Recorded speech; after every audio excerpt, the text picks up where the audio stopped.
বাংলাদেশে আসছেন।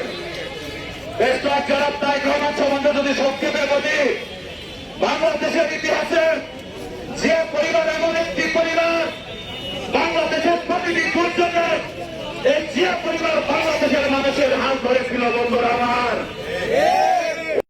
নিয়ে যিনি স্বপ্ন দেখেন আগামী সাম্য এবং মানবিক মর্যাদার বাংলাদেশ বিনির্মাণ করার জন্য, যিনি তার জীবনের সর্বোচ্চ ত্যাগ স্বীকার করেছেন, সেই নেতা বিএনপির ভারপ্রাপ্ত চেয়ারম্যান, বাংলাদেশ জাতীয়তাবাদী ছাত্র দলের সাংগঠনিক অভিভাবক দেশ নায়ক জনাব তারেক রহমানের আগামী 25 তারিখের স্বদেশ প্রত্যাবর্তন উপলক্ষে মানিকগঞ্জ জেলা ছাত্রদল কর্তৃক আয়োজিত আজকের এই আনন্দ র্যালি শেষে সমাবেশে উপস্থিত সকল নেতৃবৃন্দ এবং সর্বসাধারণ সবাইকে আমি আমার ব্যক্তিগত পক্ষ থেকে, আমার বাংলাদেশ জাতীয়তাবাদী ছাত্রদল মানিকগঞ্জ জেলা শাখার পক্ষ থেকে এবং বিএনপির ভারপ্রাপ্ত চেয়ারম্যান দেশ নায়ক জনাব তারেক রহমানের পক্ষ থেকে রক্তিম শুভেচ্ছা জানাচ্ছি সবাইকে।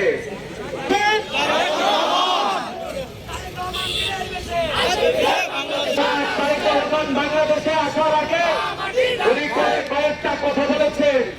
সেই কথাগুলো আমাদের কি জানেন? এখন আর কোনো কথা হবে না, শুধু কাজ কাজ আর কাজ।